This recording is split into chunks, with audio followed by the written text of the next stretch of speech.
안녕하십니까, 가공샐러드입니다. 5회네요.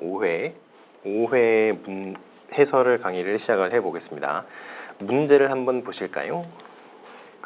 자, 문제를 한번 같이 보겠습니다.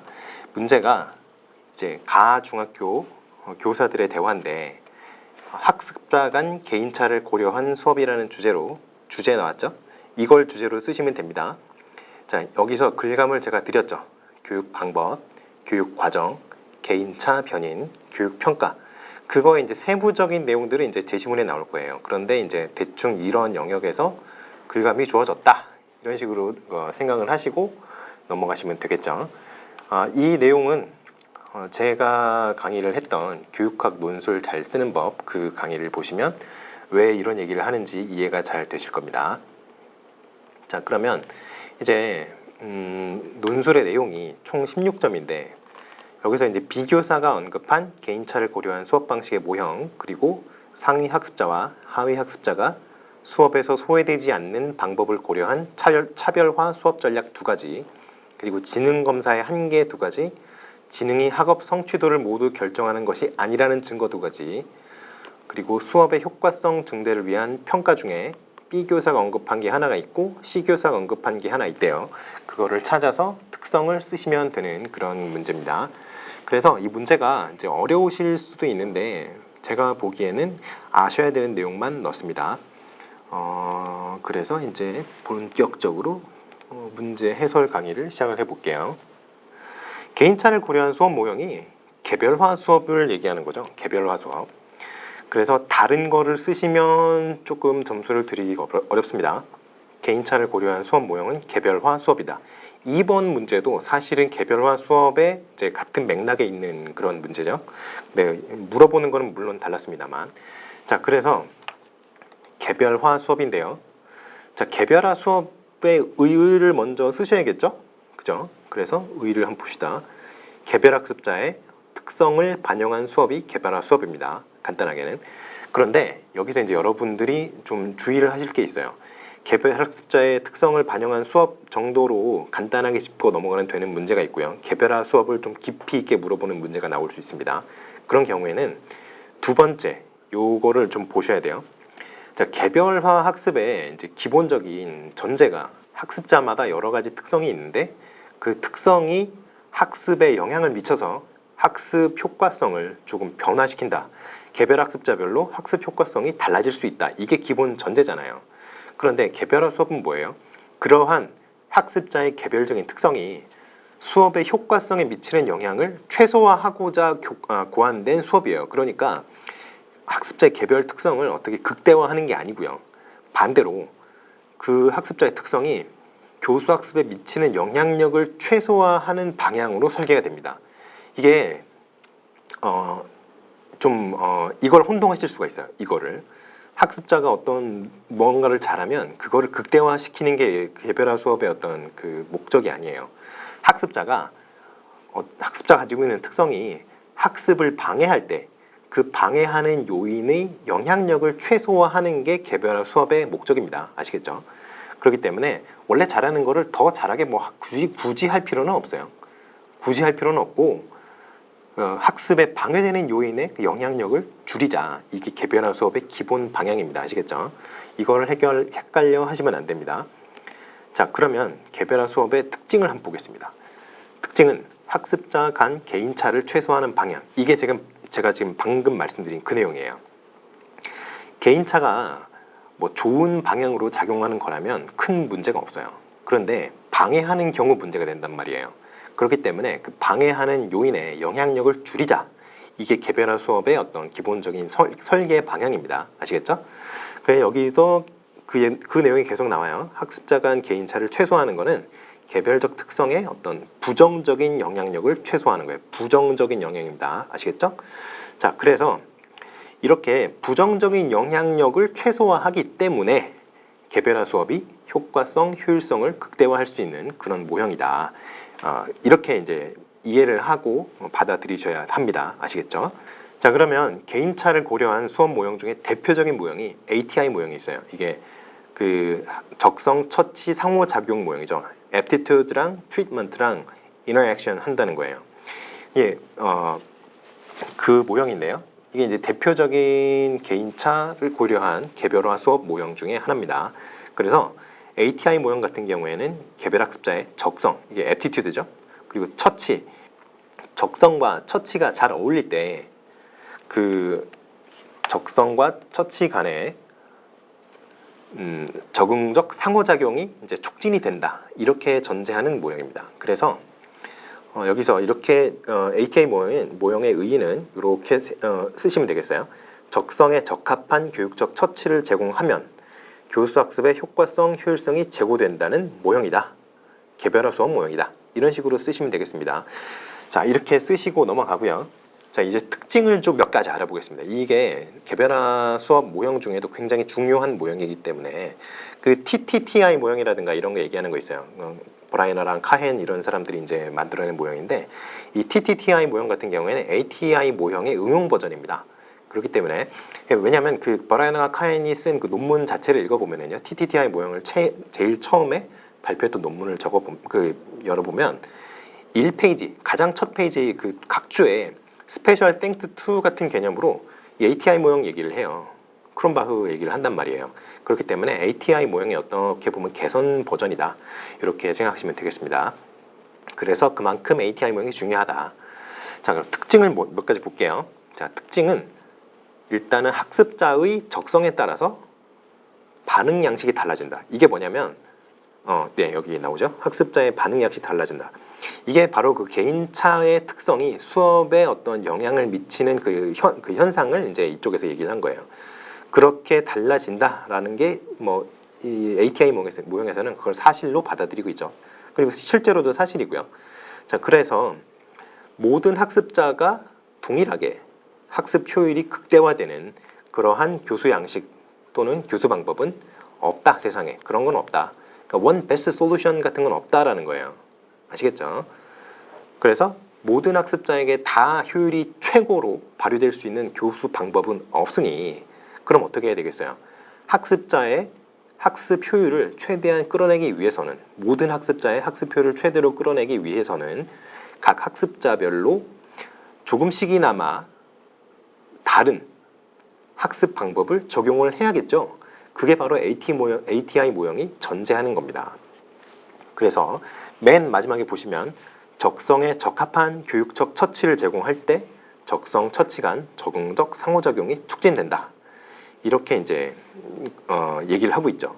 이 내용을 이제 첫 번째 모형으로 ATI 모형 이걸 쓰시면 되겠습니다. 뭐 이거 두 번째 쓰셔도 상관은 없어요. 어차피 물어본 게 모형 두 가지라고 했는데 순서대로 쓰셔 이렇게 얘기 안 했죠. 근데 순서대로 쓰라는 경우도 있습니다. 그런 경우에는 뭐 순서를 바꾸면 안 되겠지만 이런 경우에는 뭐 크게 순서에 뭐 의미를 두지 않았기 때문에 ATI 모형 먼저 쓰셔도 되고 나중에 쓰셔도 됩니다. 그러면 하나가 더 있어요. 하나가 또 뭐 있을까요?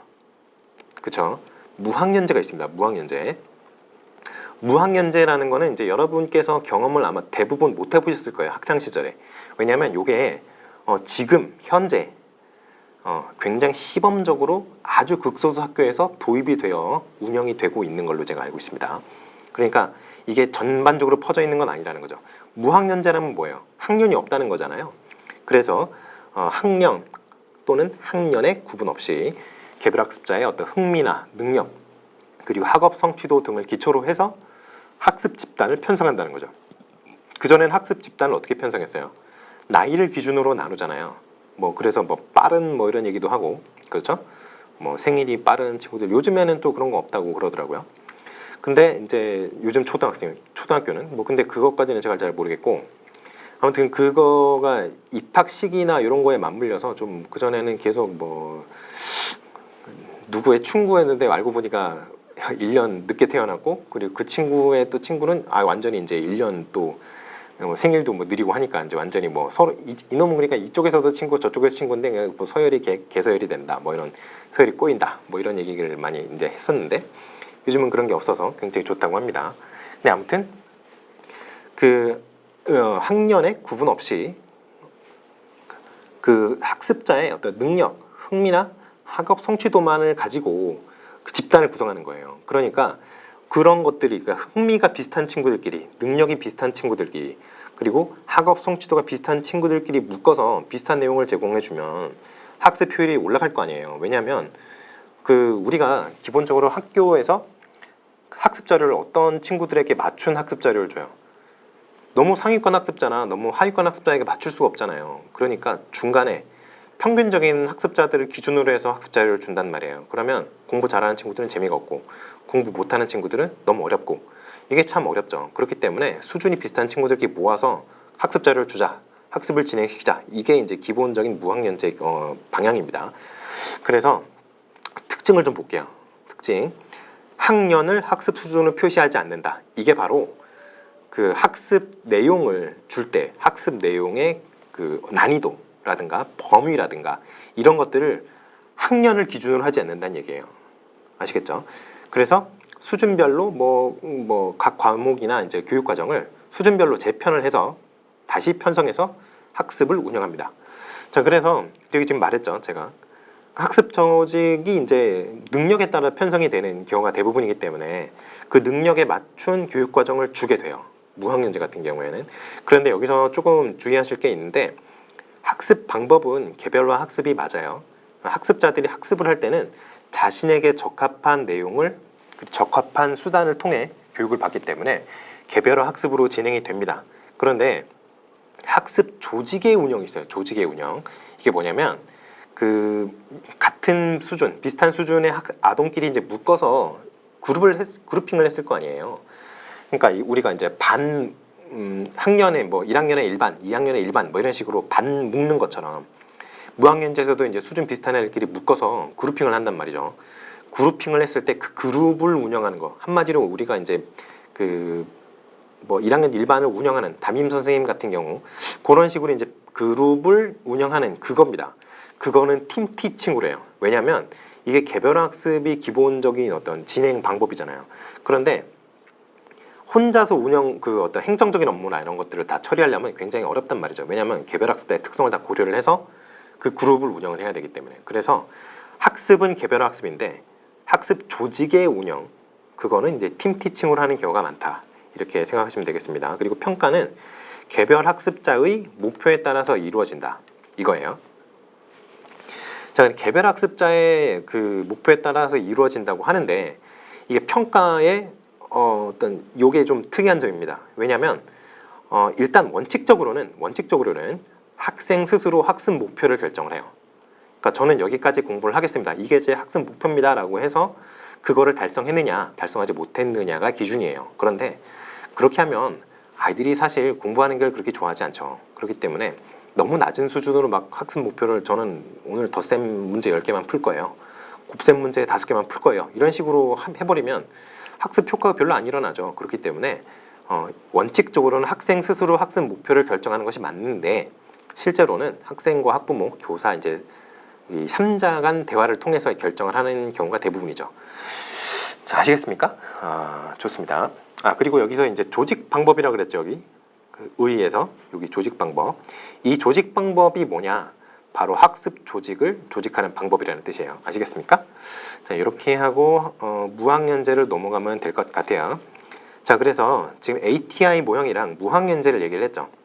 근데 개인차를 고려한 수업 모형 중에 다른 모형이 몇 가지 있습니다. 이거를 좀 알아두셔야 될 것 같아요. 자, 적성 처치 상호작용 모형은 지금 방금 얘기를 해드렸죠. 그런데 프로그램 학습이라는 게 있어요. 프로그램 학습.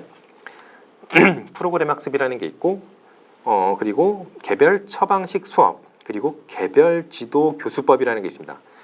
이런 것들은 반드시 알아두셔야 돼요. 근데 특히 개별 처방식 수업이랑 개별 지도 교수법은 굉장히 비슷해 보이기 때문에 이걸 잘못 받아들이시면, 잘못 해석하면, 제시문에 나왔을 때 잘못 해석하면 서로 바꿔 쓸 수가 있겠죠. 그렇기 때문에 두 교수법의 차이를 좀 알아두시는 게 좋습니다. 자, 프로그램 학습은 나중에 완전 학습 모형 이런 것들 제가 다룰 건데 그때 좀 자세하게 설명하고 넘어가도록 하겠고요. 개별 처방식 수업과 개별 지도 교수법의 차이에 대해서 오늘 좀 짚고 넘어가 보도록 하겠습니다. 개별 처방식 수업은 이거를 제가 폰트를 수정을 안 했네요. 조금 작게 했어야 되는데, 네, 개별 처방식 수업은 개별 처방 수업 체제라고도 합니다. 개별 처방 수업 체제. 그리고 개별 지도 교수법은 개별 인도 수업 체제라고 해요. 여기 가이디드라고 돼 있죠. 그래서 이걸 인도한다 이렇게 번역을 해서 개별 인도 수업 체제 이렇게도 얘기를 합니다.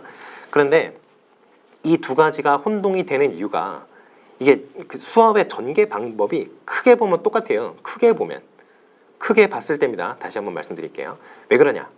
학습자에 대한 진단, 그리고 그 진단에 기초한 처방, 그리고 마지막에 학습 결과에 대한 평가, 요 세 단계로 이루어져 있어요. 두 개 다 똑같아요. 그래서 진단, 처방, 평가의 3단계로 이루어지기 때문에 언뜻 보면은 개별 처방식 수업이나 개별 지도 교수법이나 그게 그거 같아요. 그런데 상당히 많이 다릅니다. 일단은 개별 처방식 수업 같은 경우에는 학습자 개인의 어떤 초점을 많이 맞춰요. 그렇기 때문에 보통 이제 개별 학습을 위주로 진행을 합니다. 개별 학습 위주로. 그런데 IGE 같은 경우에 개별 지도 교수법 같은 경우에는 각각 그 개별 학생의 사전 성취 수준이라든가 학습 속도, 그러니까 진도 빼는 속도죠. 그리고 학습 유형이나 뭐 학습 동기의 어떤 수준, 얼마나 학습 동기가 뭐 높으냐 낮으냐 이런 것들을 기준으로 해서 그 진단을 먼저 내리고 그 진단 결과를 기반으로 해서 처방을 합니다. 근데 이때 진단이 우리가 이제 시험 문제 푸는 거 있잖아요. 그 면접이라든가 이런 것들, 그 뭐 적성 검사라든가 이런 지필고사도 가능하고요. 그리고 선생님이 관찰하는 걸로도 이제 평가를 할 수 있습니다. 그래서 굉장히 다양한 방법이 동원이 돼요. 이런 점에서 좀 이제 개별 인도 수업 체제, 개별 지도 교수법이랑 좀 차이가 있는 거죠. 개별 처방식 수업이 이제 개별 지도 교수법과 이런 차이가 있다. 이런 식으로 생각하시면 되겠어요. 그리고 개별 지도 교수법은 수업도 좀 팀 티칭을 많이 적용을 합니다. 이런 점에서 좀 차이가 있다. 이렇게 생각하시고 넘어가시면 되겠습니다.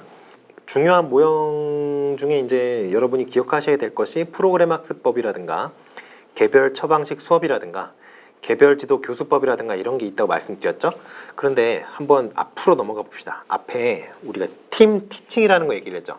제가 이거를 학습 자료로 드렸어야 되는데 요거를 제가 좀 깜빡한 것 같아요. 그래서 학습 자료에 지금 보니까 없어서 여기서 좀 말씀을 드릴게요. 이렇게 놓고 한번 제가 필기를 좀 해드리겠습니다. 자, 팀 티칭이라는 게 있죠. 팀 티칭이라는 게 있는데 요 팀 티칭이 뭐냐? 그러면 다수의 교사, 보통 2명에서 3명 정도인데 일반적으로는 2명을 이제 한 팀으로 묶어요. 그래서 다수의 교사가 팀을 구성하고 그 팀 내에서 역할을 분담합니다. 분담을 해서 다수의 학생을 지도하는 교수 조직의 한 형태, 이렇게 생각을 하시면 되겠습니다. 근데 이 팀 티칭제가 왜 도입이 되었느냐? 그러면 학급 담임제의 단점을 해결하기 위해서 도입이 되었어요. 학급 담임제. 우리 담임 선생님이 한 분 계시잖아요. 학교에 가면. 근데 한 분이 생활지도라든가 학습지도라든가 하는 게 사실은 쉽지가 않죠. 왜냐하면 우리나라는 특히나 더 과밀학습인 경우가 많기 때문이에요.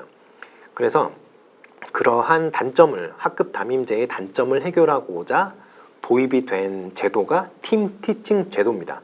도입이 되었다기보다는요, 그러한 개념이 제시가 되었죠. 그래서 팀 티칭을 하게 되면은요, 학생은 뭐 집단을 여러 가지로 나눌 수 있어요. 뭐 크게도 할 수 있고요, 작게도 할 수 있고요. 그래서 뭐 대집단, 중집단, 소집단, 뭐 개별학습자 단위 이렇게 해서 다 재구성이 됩니다. 근데 교사는 이제 학습자와 이제 협력을 해서 팀을 이루게 되는 거죠. 그래서 학급 담임제의 뭐 단점을 개선하고자 제안이 되었다고 했죠. 어떤 단점이 있을까요? 자, 첫 번째, 학급 담임이 모든 개별학습자의 어떤 특성이라든가 요구라든가 이걸 다 들어줄 수가 없어요. 몸은 하나밖에 없잖아요. 그러니까 여러 명이 그런 역할을 나누어서 하면은 훨씬 개별 교사의 부담이 줄어들겠죠. 그래서 개별학습자 모두의 개인차를 고려할 수 없다는 점, 이게 이제 학급 담임제의 단점 중에 하나죠. 두 번째 단점으로는 선생님마다 지도 유형이라든가 뭐 이런 게 차이가 있어요. 지도하는 능력이라든가 이런 것 차이가 있죠. 예를 들어서 이런 거 한번 생각을 해봅시다. 여러분들 대부분 여자 선생님들이시잖아요.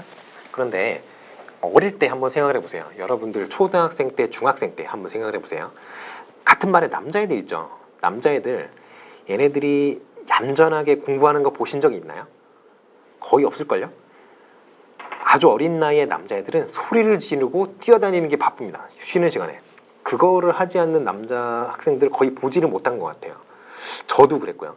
그런데 여자 선생님들은 사실 그런 분들이 많지 않죠. 그렇기 때문에 남자애들이 왜 그러는지 이해를 할 수가 없어요.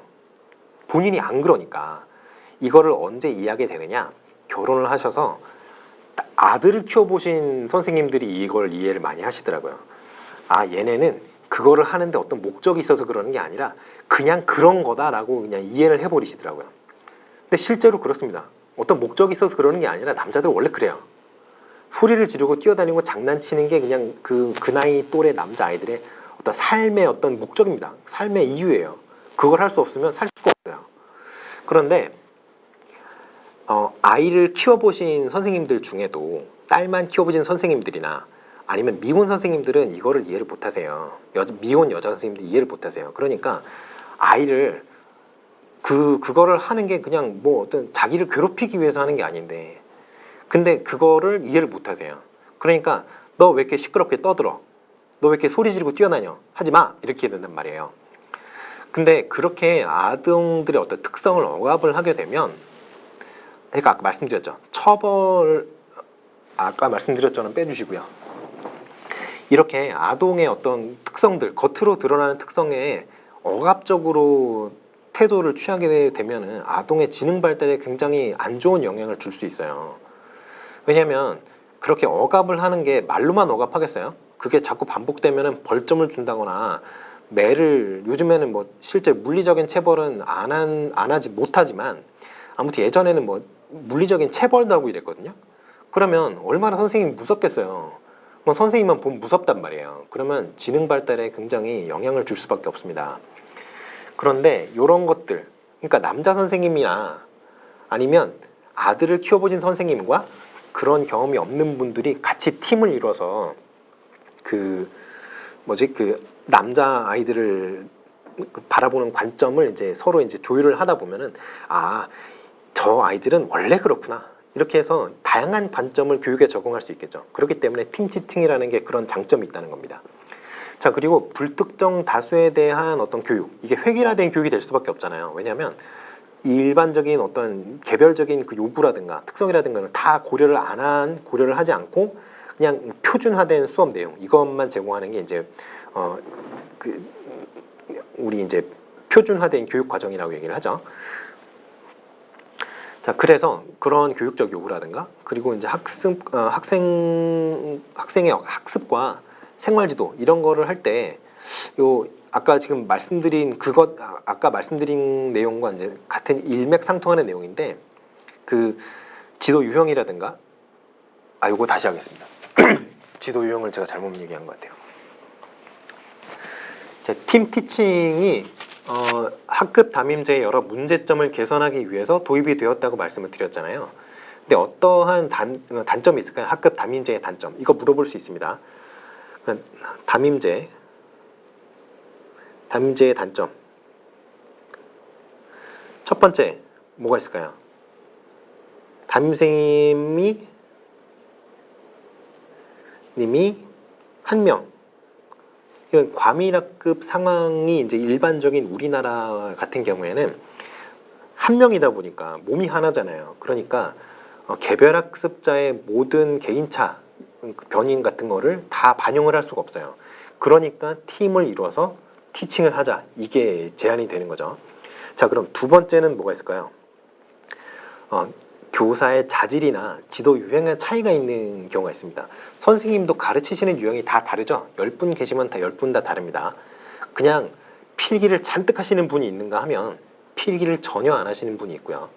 그리고 시각 자료를 풍부하게 주시는 분이 있고, 시각 자료를 전혀 주지 않고 다른 뭐 실물 자료만 가지고 촉각까지도 활용하는 그런 자료들이죠. 그런 수업 교구죠. 그런 것들을 활용하시는 분도 있고, 굉장히 여러 가지 유형이 있죠. 그리고 이제 말하는 스타일이라든가 말하는 스피드라든가, 그리고 학습 부진화에 대한 얼마나 학습 부진화에 대해서 배려를 하는가, 이런 것들이 다 그 어떤 지도 유형에 해당이 되는 건데요. 이런 차이가 다 있습니다. 그런데 서로 이제 티칭 스타일이 다를 수밖에 없으니까요. 선생님들끼리 어떤 여러 가지 티칭 스타일을 동시에 노출이 되면, 동시에 여러 가지 티칭 스타일에 노출이 되면 더 효과가 좋은 수업의 어떤 긍정적인 면모 때문에 아이들의 학업 효율이 올라갈 수 있지 않을까, 학습 효과가 올라갈 수 있지 않을까, 이런 기대가 있다는 겁니다. 팀 티칭이라는 게. 자, 그리고 우리 이제 교육 과정이 이제 일반적으로 이제 표준화된 교육 과정인 경우가 많잖아요. 왜냐하면 국가에서 가이드라인을 어느 정도 주기 때문에 요즘에는 이제 교과서 검정제에서 벗어나서 교과서 인정제를 채택을 하고 있기 때문에 교과서 만드는 회사별로 약간씩 내용이 다를 수는 있는데 그래서 큰 틀은 벗어나지 않아요. 그렇기 때문에 어느 정도 획일적인 그 교과서를 가지고 획일적인 교육 과정을 진행할 수밖에 없는데, 팀 티칭을 하게 되면은 선생님들이 준비하는 자료라든가 이런 게 훨씬 다양성이 많아지죠. 그렇기 때문에 그러한 어떤 획일적인 어떤 교육에서 벗어날 수 있다, 이런 기대가 있습니다. 자, 그리고 네 번째, 이게 생활지도랑 관련이 있어요. 생활지도. 왜 그러냐? 생활지도 같은 경우에는 예를 이런 걸 한번 들어봅시다. 남자아이들 예를 한번 들어봅시다. 어린 시절의 남자아이들은, 여러분들 대부분 여자 선생님들이니까 같은 반에 있던 남자애들 한번 떠올려 보세요. 옛날 기억을. 얘들 쉬는 시간에 가만히 앉아있는 꼴을 잘 못 보죠. 소리 지르고 뛰어다니고 장난치기 바쁘단 말이죠. 물론 안 그런 친구들도 있습니다만 그런 친구들보다는 장난치는 친구들이 훨씬 많아요. 근데 왜 그러느냐? 그냥 그래요. 왜 그런지는 저도 몰라요. 저도 그랬는데 왜 그랬는지 모르겠어요. 근데 그걸 안 하면 살아가는 이유가 없는 거죠. 그냥 원래 그렇습니다. 남자애들은. 그런데 이거를 여자 선생님들은 그렇지 않기 때문에, 자기가 그래 본 적이 없어요. 여자 선생님들은. 그렇기 때문에 뭐라 그래야 되지? 이해를 못 하세요. 남자애들이 그러는 거를. 왜 그러지? 왜가 없거든요. 그냥 그러는 거예요. 근데 이걸 이해를 못 하시는데, 이걸 이해하시는 분들이 어떻게 이해를 하시냐 하면은 나중에 결혼을 하셔서 아들을 키워보시면 이해를 하시더라고요. 그래서 연세가 좀 있는 분들 중에 아들을 키워보시면 아들이 그러니까 왜 그러지? 이유를 아무리 생각해봐도 모르겠어요. 그래서 그때서야 이해를 하십니다. 아, 원래 남자들은 그렇구나, 이렇게 이해를 하십니다. 그런데 결혼하셔서 아이를 키우시더라도 아들을 키워보지 않으신 분들이나 아니면 결혼 자체를 아직 안 하신 미혼 여성 선생님들, 이런 분들은 남자애들이 원래 그렇다는 걸 이해를 못 하세요.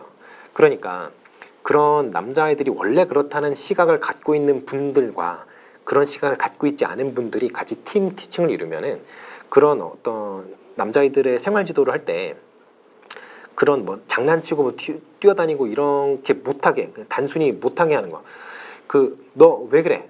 그렇게 하지 마, 이렇게 하는 것보다 쟤네는 원래 그러니까 위험하게는 하지 말라는 식으로 지도를 해야지, 그걸 억압하면 안 되잖아요. 왜냐하면 그 지능 발달에 영향이 있을 수 있으니까.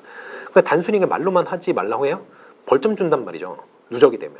그러면 애들 입장에서는 별로 좋지 않죠. 그러니까 이런 어떤 다양한 시각이 교육에 적용이 된다면은 아동의 발달에 조금 더 긍정적인 교육적 효과가 있다, 이런 기대가 있습니다. 그렇기 때문에 팀 티칭이라는 게 이제 제한이 되는 거예요. 자, 그래서 팀 티칭과 이제 학급 담임제에 대해서 개략적으로 이제 그 얘기를 해드렸고, 자, 팀 티칭이 크게 보면은 두 가지 종류가 있어요. 어떻게 나눌 수 있느냐? 하나는 도달도에 따른 팀 티칭이 있고요. 하나는 학습 과제에 따른 팀 티칭이 있습니다. 이렇게 두 가지가 있어요. 그런데 이렇게 끝나느냐? 아니죠. 도달도에 따른 팀 티칭도 두 가지로 나뉩니다. 어떻게 나뉘느냐? 선수 학습 정도에 따른 팀 티칭이 있고요. 하나는 진단 평가 결과에 따른 팀 티칭이 있어요. 자, 그러면 학습 과제에 따른 팀 티칭은 종류가 이거 하나냐? 아니죠. 학습 과제에 따른 팀 티칭에도 종류가 두 가지가 있어요. 하나는 순서에 따른 겁니다. 순선이라고 썼네요. 순서고요. 순서에 따른, 순서를 선택하는 방식에 따른 팀 티칭이 있어요. 이거는 이제 흥미나 아동의 흥미나 어떤 관심사, 이게 기준입니다. 그리고 학습 과제를 선택하는 방식에 따른 거예요. 과제 선택. 근데 과제를 어떻게 선택하느냐면은 여러 개의 과제를 준 다음에 그 중에 하나를 선택하게 하는 거예요. 뭐 진도는 이제 자유롭게 하시면 됩니다.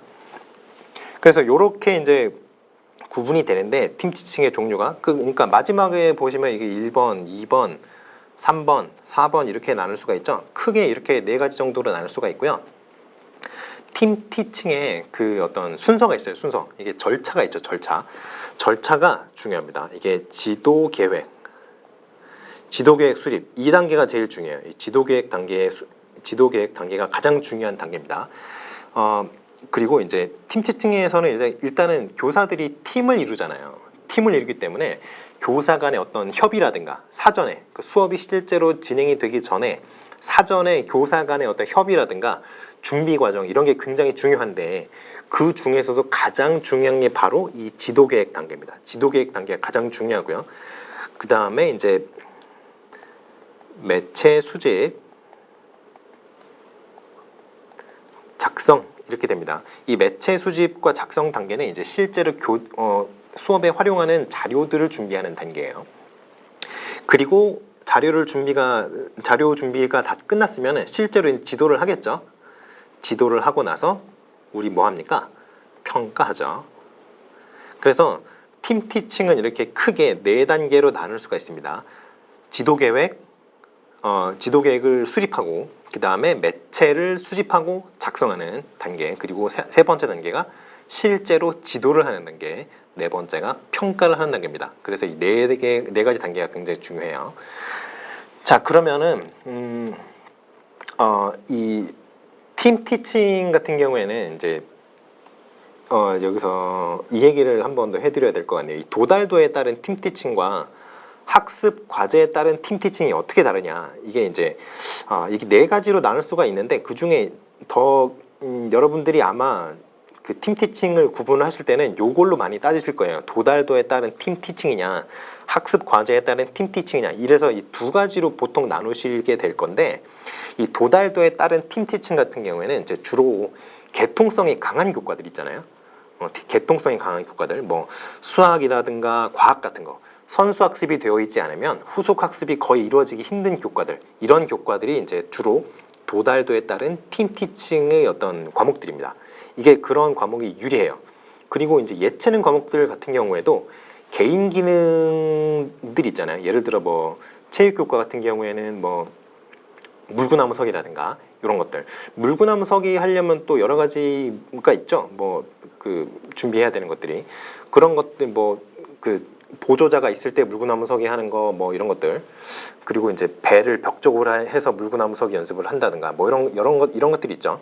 그래서 이런 것들이 이제 도달도에 따른 팀 티칭에서 좀 유리하게 작용하는 그런 과목들이고요. 그리고 학습 과제에 따른 팀 티칭, 요거는 좀 이제 연관성이 좀 약한 것들, 그러니까 비교적 이제 계열성이 약한 교과들이죠.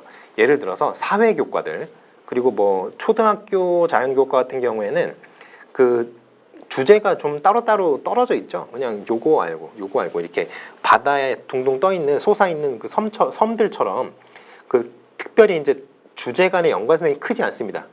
근데 이제 우리가 이제 어려운 수준으로 들어가면 들어갈수록 물리와 화학 이런 것들이 점점 통합이 되잖아요. 그 대학교 수준이라든가 대학원 수준이라든가, 왜냐면 원자가 들어가고 전자가 들어가고 이제 뭐 그런 것들이 있기 때문에 물리와 화학이 대학원 수준, 대학교 수준에서는 통합이 되는데 초등학교 자연교과에서는 그렇게 뭐 연관성이 크지 않죠.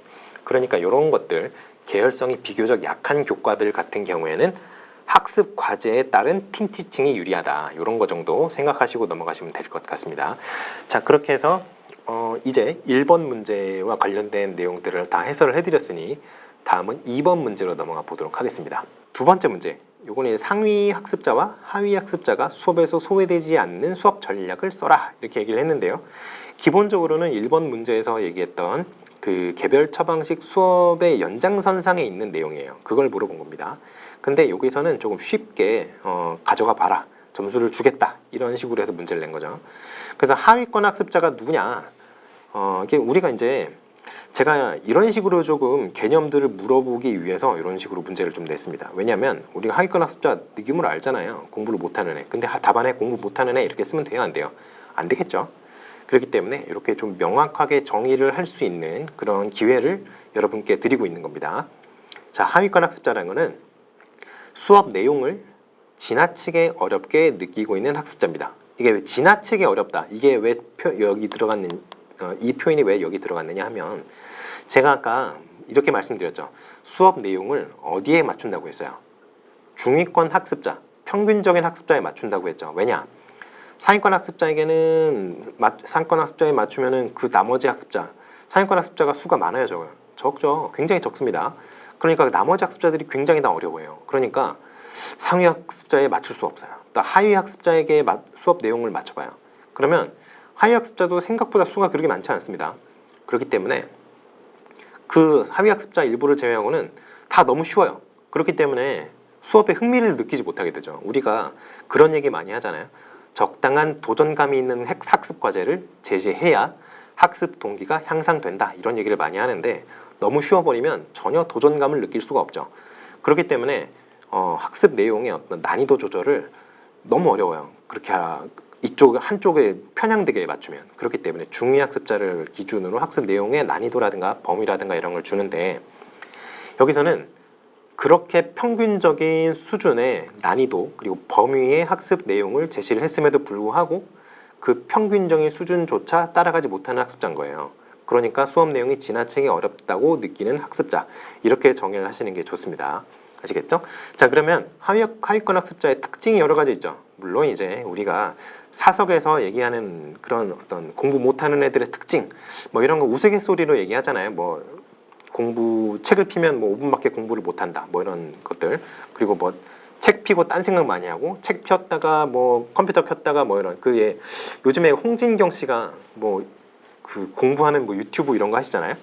거기 보시면 홍진경 씨가 딱 그런 특징들을 많이 보여주죠. 그런데 여기서는 그런 특징을 얘기하는 게 아니에요. 자, 선수학습 요소를 결여하고 있거나, 자, 선수학습 요소를 결여한다는 게 무슨 뜻이에요? 곱셈을 공부를 하려면 덧셈을 알아야 곱셈까지 갈 수 있을 거 아니에요. 그런데 덧셈을 몰라요, 지금. 그러면 곱셈 공부를 할 수 있어요, 없어요? 못하죠. 덧셈을 여러 번 반복하면 그게 곱셈이 되는 건데 그거를 이해할 수 없단 말이에요. 덧셈을 알아야 그걸 이해할 수 있는데. 그러니까 선수학습 요소를 결여하는 경우 하위권 학습자입니다. 그리고 두 번째, 학습 속도가 지나치게 느린 경우가 있어요. 이건 그 여러 가지 어떤 개인적 특성 때문에 그런 게 있는데요. 이거 뭐 난독증이 있는 학생들이라든가, 우리가 인터넷에서 난독증이 있다, 난독이다, 난독 뭐 이런 얘기 하는 게 아니라 실제로 어떤 의학적 진단을 통해서 난독증이 있는 사람들이 있어요. 그런 사람들은 글자에 대한 해석 능력이 굉장히 떨어집니다. 다른 거는 괜찮아요. 근데 문자를 읽어서 해독하는 능력만 유달리 이제 떨어지는 거예요. 그런 분들은 비디오를 보여주거나 아니면 말로 설명해 주거나 이런 방식이 훨씬 더 적합한 학습 방법입니다. 그런데 우리가 이제 모든 학습 자료를 그렇게 비디오라든가 오디오라든가 이런 걸로 제공하기가 어렵기 때문에 제일 만들기 쉬운 게 시각 자료잖아요. 특히 문자로 되어 있는 거. 여러분 지금 보고 계신 자료가 문자로 되어 있는 자료죠. 그런데 이 난독이 있다거나 이런 분들은 학습 속도가 느릴 수밖에 없어요. 근데 이런 분들이 이제 하위권 학습자가 된단 말이에요. 반드시 그런 건 아니고요. 그럴 확률이 높다는 거죠. 자, 그러면 이런 학습자의 경우에는 어떤 식으로 수업 전략을 짜야 되겠느냐.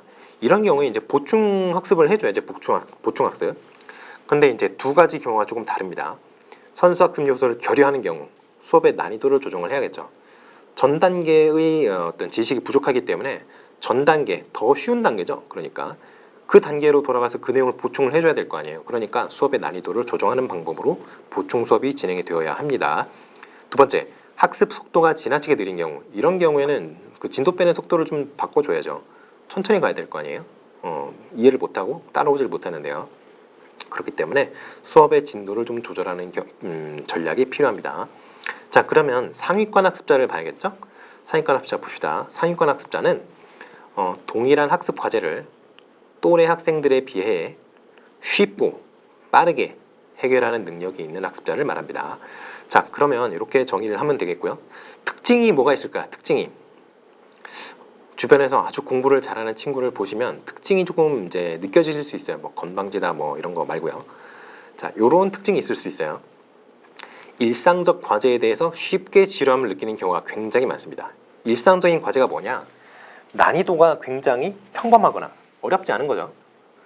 아니면 어떤 신박한 과제가 아닌 거예요. 이 친구들은 학습 능력이 뛰어나기 때문에 동일한 시간에 다른 학생들에 비해서 많은 양의 학습을 할 수 있어요.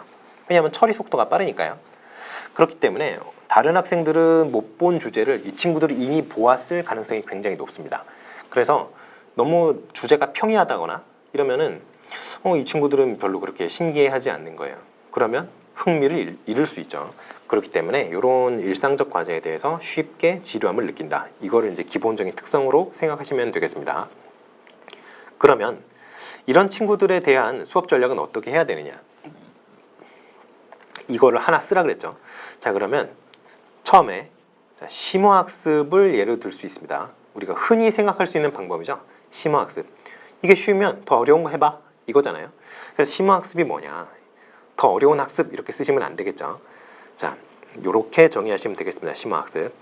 정규 교육과정에 더해 학습자의 고차원적 사고 능력을 자극하는 활동을 제시하는 학습 방법, 이런 식으로 쓰시면 되겠습니다. 근데 이제 추가적인 학습 활동이라고 하는 게 주로 어떤 더 어려운 개념, 더 어려운 원리, 그러니까 더 그것도 근본에 점점 가까워지는 그런 개념과 원리라는 거죠. 우리가 예를 들어 수학에서 증명하는 거 있잖아요. 중학교 때, 고등학교 때 우리 증명 많이 하죠. 조금씩. 그런데 제가 이제 수학교육과나 수학과 나온 친구들 얘기를 들어보면 고등학교 때 하는 증명은 진짜 정말 이제 정밀한 의미에서의 증명이 아니라고 얘기를 많이 하더라고요. 뭐 예를 들어 뭐 정수론이라든가 뭐 이런 걸 알아야 증명이 가능한 것들을 고등학교 수준에서는 정수론 이런 걸 알 수가 없잖아요. 그러니까 좀 쉽게 이렇구나 라고 이해할 수 있을 정도로만 증명을 한다 뭐 이런 식으로 얘기를 하더라고요. 뭐 극한의 뭐 정의라든가 뭐 그런 것들 뭐 그런 얘기 하더라고요. 그런데 그런 식으로 조금 더 진짜 어떤 개념과 원리에 더 가까운 더 어려운 그런 개념들을 중심으로 해서 추가적인 학습 내용이 구성이 된다 이렇게 생각하시면 되겠습니다. 그런데 수업 전략에 심화학습만 있느냐? 아니죠. 속진학습이라는 게 있습니다. 속진학습. 이게 뭐냐면 진도를 빨리 빼는 학습이에요. 근데 진도를 빨리 빼려면 어떻게 해야 되느냐? 정규 교육 과정을 압축함으로써 숙달한 학습 내용이 이미 숙달을 한 거죠. 앞에 내용. 그게 다시 안 나오도록 교육 과정을 재구성하는 방법이에요. 자, 그래서 요 심화학습이랑 속진학습이 상위권 학습자를 위한 수업 전략으로 이제 제시가 될 수 있습니다. 두 개 중에 어떤 걸 쓰셔도 점수를 받으실 수가 있겠어요. 그런데 제가 좀 우려라기보다는 이렇게 이제 한번 걱정을 해보는데요. 우려나 걱정은 같은 말이군요. 자, 그런데 심화학습과 속진학습은 이게 두 개가 지금 서로 이제 다른 학습이에요. 종류는 달라요. 심화학습은 더 어려운 개념을 제시하는 학습이고요. 속진학습은 어떤 그 진도를 나가는 속도, 수업 속도를 굉장히 빠르게 하는 학습이죠. 그렇기 때문에 두 개가 개념은 다른데 사실은 이 두 개가 굉장히 상보적인 관계를 이루어요. 상호 보완적이란 말이에요. 왜냐하면 심화학습이라는 거는 결국에 어떻게 보면 그 정규 교육 과정에 비해서 아무래도 그 진도를 나가는 속도가 빨라질 수밖에 없지 않겠어요? 가만히 생각을 해보세요. 왜냐하면 다른 아동들이 어떠한 개념을 이해하고 학습하는 데 들이는 시간보다 이 영재는 아니고 상위권 학습자죠. 이 친구는 더 빨리 학습을 한 거잖아요. 그렇기 때문에 더 어려운 개념을 제시할 수 있었던 거죠. 그러니까 이 심화학습이라는 게 결국에는 속진학습의 어떤 그 특성을 띌 수밖에 없어요. 그렇죠. 그리고 속진학습 역시 심화학습의 특성을 띌 수밖에 없습니다. 왜 그러냐면 속진학습도 이제 필연적으로 정규 교육 과정에 비해서 대체로 심화된 내용으로 구성될 수밖에 없어요. 왜냐하면 정규 교육 과정을 압축한다는 것은 더 G스트에 가까워진다는 말이에요. 그 교육 과정을 구성하고 있는 학습 내용들이. 그런데 그렇게 압축이 되면은 학습 내용들이 굉장히 추상화됩니다. 추상화되는 개념은 구체적인 내용보다 쉽다, 어렵다, 어렵다. 그렇죠. 그렇기 때문에 두 가지는 굉장히 이제 서로 상호 보완적인 관계에 있다. 이거는 여러분들이 꼭 이제 개념을 기억하고 넘어가시면 좋겠습니다. 그러니까 이 두 개가 가장 표면적으로는 좀 다른데 근본적으로 점점 파고 들어가면 두 가지가 서로 인터트와인 된다. 이런 식으로 생각하시면 되겠어요. 자, 그러면 세 번째 문제로 넘어갈게요.